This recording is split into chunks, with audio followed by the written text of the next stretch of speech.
this, we're legit true partners. So for me, I think that's what we have kind of set as our standard or happiness is like being able to be partners. Mm-hmm. But that's not everybody's thing. Is there a time where you don't want to be my partner?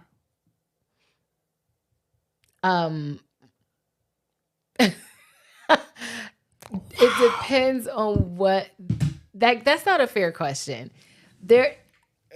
Overall, no, I always want to be your partner. However, please explain how that's not a fair question. Because, like, depending on the day, what happened, like, there's times where I'm like, I could. Anyways, I'm not gonna say that out loud. I just feel like that's not a fair question. I am a human being, and I have a plethora of emotions that I go through on a daily basis. And who knows? There may be a day where I just don't feel like being anyone's partner. I just want to be Sherelle's partner.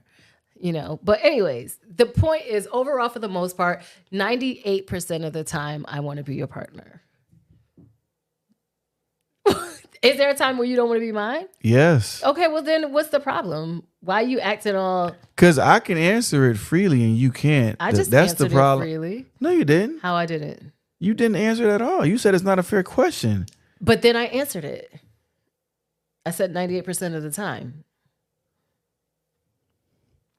She answered what she wanted to answer. I answered how I wanted to answer. Just because it's not the way you feel like it should have come out.